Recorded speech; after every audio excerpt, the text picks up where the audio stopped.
올해 초부터 0%대 저물가 기조가 이어지고 있습니다. 지난달엔 결국 사상 첫 마이너스를 기록하기도 했죠.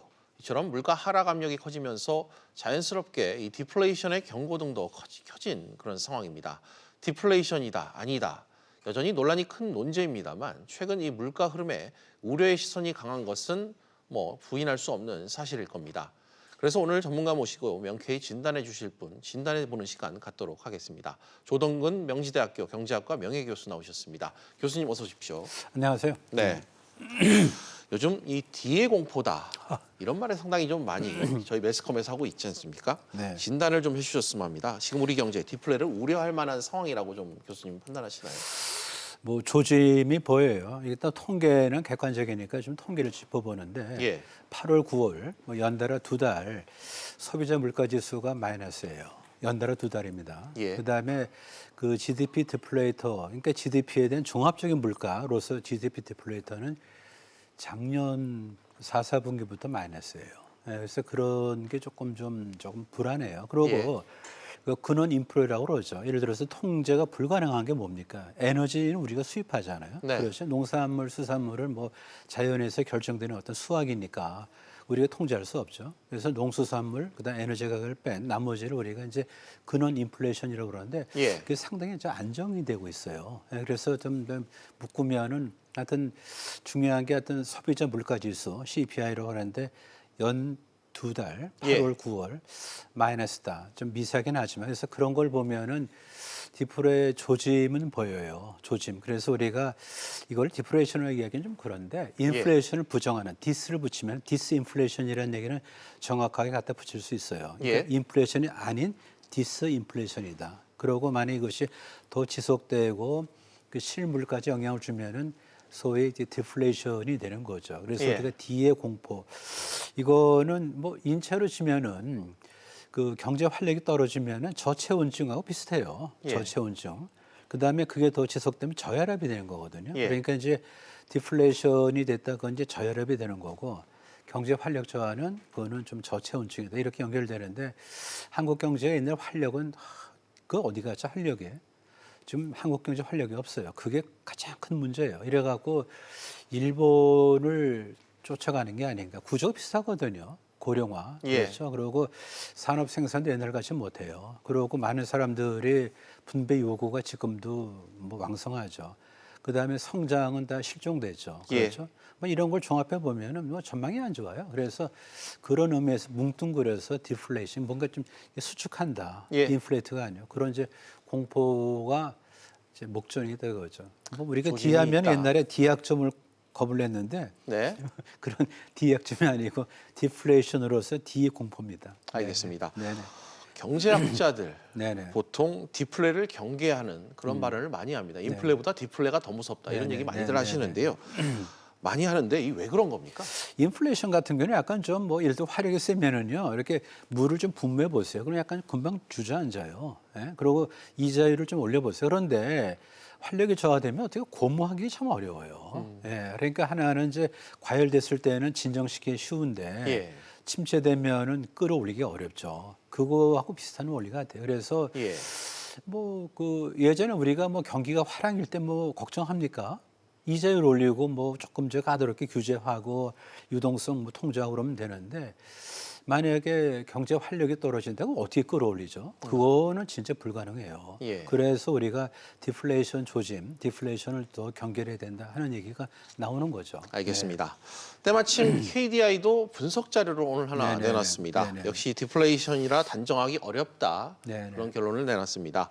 그러면서 이 민간 소비, 기업 투자 같은 수요 위축 요인이 우려된다. 이렇게 지적을 했는데 교수님 이거 어떻게 평가하시죠? 뭐 기본적으로 동의해요. 뭐냐면은 이제 그 KDI는 뭐 사실은 뭐 정부 출연 연구소죠. 따라서 이왕이면 긍정적으로 이렇게 얘기를 합니다. 그래서 이제 아직은 뭐 조짐이다 그렇게 얘기를 하는데 거기서 얘기한 것 중에 뭐냐면은 이제 현상을 들여다볼 때 사실은 소비, 투자 이런 것이 나빠서 디플레 조짐이 있다는 거는 그건 정확히 본 거예요. 우리가 볼 때 보면은 소비가 좀 둔화되고 투자 의욕이 없고요. 네. 뭐 그러면은 디플레가 되는데 사실은 이 소비 투자 이런 것이 경쟁력을 키우는 어떤 원천 변수거든요. 네. 기업이 투자하지 않는데 어떻게 생산성이 올라갑니까? 그리고 국민들이 소비하지 않는데 어떻게 이것이 경제 순환되냐 그런 얘기예요. 그래서 예. 그거 보면은 이제 디플레이션에 이르게 하는 길, 그 예. 경로가 굉장히 한국 경제한테 위험하다. 그런 어떤 위험 신호를 정확히 봐준 거예요. 알겠습니다. 네. 네. 그간 그런데 정부에선 저물가의 원인을 공급 사이드에서 찾았습니다. 해석을 좀 달리했다 이런 지적들을 저희 기자들이 오늘 좀 했습니다. 이건 또 어떻게 보십니까? 사실 정부가 좀 약간은 좀 죄송합니다. 이제 비겁해요. 왜냐하면은 있는 그대로 안 보고, 그러니까 KDI만 하더라도 좀 비교적 긍정적으로 보는데 예. 정부는 아주 뭐 일부러 좋은 것만 봐요. 보고 싶은 것만 본다고요. 그러면 안 되거든요. 세상 양쪽의 측면을 다 봐야 되는데 보고 싶은 것만 보면 어떻게 됩니까? 그럼 종합이 안 되잖아요. 예. 그래서 정부에서 얘기하는 게 뭐 보면은 세계가 다 인프레를 뒤집어놓은 디플레의 어떤 이제 가치 추락이 있다. 예. 그런 얘기도 하고, 그다음에 지금 말씀하신 대로 뭐 공급 측에서 뭔가 좀 순조로웠다. 에너지 가격이 좀 안정됐고요. 네. 그러니까 그 소비자 물가 지수가 마이너스를 보여서 안정이 될 그 시기에 국제 유가 등등 그런 것이 안정이 되고 농산물에 대한 어떤 뭐 수급도 좋았다. 근데 그것도 맞긴 한데 네. 그것만은 안 해요. 그것만은. 그러니까 보면은 KD에서 얘기한 대로 보면은 이제 수요 측에서 볼 때 소비 투자가 다 나빠서 예. 그렇게 디플레 쪽에 가는 건 얘기를 안 하고 그 뭐 공급 측면에 네. 얘기를 해서 그냥 뭐 유리한 환경이 조성돼서 물가가 안정돼 있다 얘기를 하는 건데 예. 그거는 좀 보고 싶은 것만 봅니다. 그러면 안 돼요. 알겠습니다. 네. 그런가 하면 KDI는 물가 이 지속 하락 가능성이 낮다 이렇게 봤습니다. 하지만 교수님, 물가 전망을 말하는 이 기대 인플레이션을 네. 최저치를 지금 보이고 있고 저물가에 대한 우리의 시선이 지금 강한데 그렇죠. 이 부분을 좀 어떻게 봐야 됩니까? 근데 사실 뭐 KDI도 뭐 보면은 이제 디플레 뭐 조짐 또는 디플레의 어떤 연속으로서 물가가 계속 내려가지는 않을 거다라고 얘기를 했는데 네. 그게 뭐 그 어떤 희망 사항도 좀 일부 있어요 보면요. 예. 희망 사항도. 그래서 그런데 글쎄 뭐 디플레이션이 지금 보면은 8월, 9월 지금 CPI가 마이너스고요. 예. 그다음에 이제 8, 9, 10월 달 이제 금방 나오겠죠. 근데 이제 연달아 3개월 연속의 마이너스면 그거는 우리가 진짜 조심해야 되는데 아직 예. 10월은 모르겠는데 아마 0% 아니면 아주 미세하게 마이너스가 될 거예요. 예. 그래서 그런데 뭐 그거를 우리가 또 염려해야 되고요. 그리고 네. 우리가 또 너무 디플레이션을 너무 고집하거나 또는 이거를 좀 겁내면은 예. 사실 또 생각대로 또 현실이 또 전개될 수 있으니까 긍정적인 어떤 마인드를 갖는 건 좋은데 네. 너무 그거를 갖다가 좀 뭐 조금 미안하지만은 이제 관변 어떤 연구 단체로서 예. 그냥 분칠을 하는 식으로 해서는 안 되는 거죠. 그리고 금방 앵커께서 얘기하신 대로 기대 인플레이션도 중요한 변수인데 네. 인플레이션 기대치 낮아지는 거예요. 그러면은 이제 예전에는 이제 이런 거 있었잖아요. 금리를 갖다가 이제 주고 돈을 빌리더라도 좀 별로 걱정이 안 돼요. 왜냐하면 인플레이션이 진행되면서 실질 금리는 별로 높지 않거든요. 네. 그렇지 않아요? 그러니까 실질 금리가 많이 좀 깎이는데 그런 기대 인플레이션이 만약에 낮다 하면은 금리를 빌렸을 때 깎이는 게 없어요. 따라서 실질 금리가 높아지는 겁니다. 그러니까 예. 그런 측면에서 보면은 그 기대 인플레이션 낮아지고 금리가 올라가면은 실물 투자가 더 나빠질 수 있는 그런 나빠질 수 있는 여지가 있죠. 예. 네, 이런 거는 조심해야 됩니다. 알겠습니다. 그렇다면 저물가 기조가 좀 당분간 이어진다. 개인적 의견은 좀 어떠세요?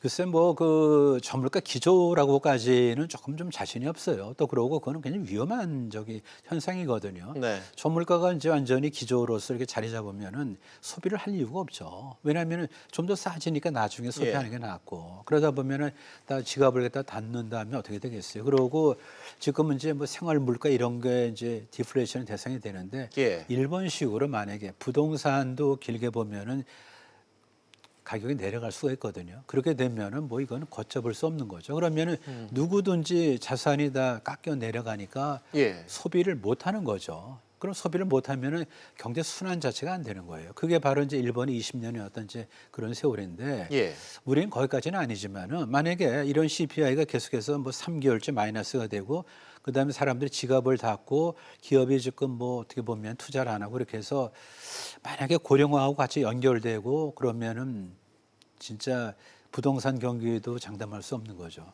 알겠습니다. 네. KDA가 또 하나 지적한 부분이 눈길을 끌었습니다. 한국은행에 적극적인 통화 정책을 주문했다는 부분일 텐데요. 네네. 요약하자면 현재 통화 정책을 물가 안정 중심으로 가져가야 한다. 뭐 이런 지적같이 좀 보였습니다. 오늘 진단 네네. 어떻게 이 부분 보셨습니까? 근데 뭐 정확하게 이제 KDS는 얘기한 거예요. 근데 이제 보면은 그거 뭐 정책 하나 갖고 하나의 목표를 이렇게 좀 하면은 참 좋은데 그게 안 돼요. 그래서 이 통화 정책은 금리를 결정하는 거잖아요. 예. 근데 거기다 이제 복잡한 어떤 그 타깃이 있어요. 예를 들어서 뭐 금리를 정할 때 보면은 물가도 있지만은 뭐 만약에 우리가 가계부채가 좀 너무 세지면은 다시 가계부채 늘면은 가계부채를 갖다가 조금 진정시키기 위해서 금리를 올릴 수가 있잖아요. 예. 그러니까 통화 정책 가지고 여러 개의 목표를 갖다 좀 겨냥하고 있다고요 지금요. 네. 그러니까 조금 그 안에서 혼선이 있을 수 있는 거죠. 만약에 이제 금융 안정, 그러니까 이제 물가 안정이 아니고 금융 안정, 예를 들어서 가계부채 안정을 위해서는 금리를 올려야 되는데 물가 너무 낮아갖고 좀 실물 경기를 활성화시켜야 될 때는 금리를 낮춰야 되는 게 충돌이 네. 생겨 충돌이요. 그거를 얘기하는데 그러면은 원래 한국은행이 왜 존재하느냐? 물가 안정 아니냐? 그렇다면은 금융 안정보다는 또 외채 관리 등등 그런 거보다는 예. 물가 안정에 보다 초점을 둬야 된다 이런 얘기를 하고 있고요.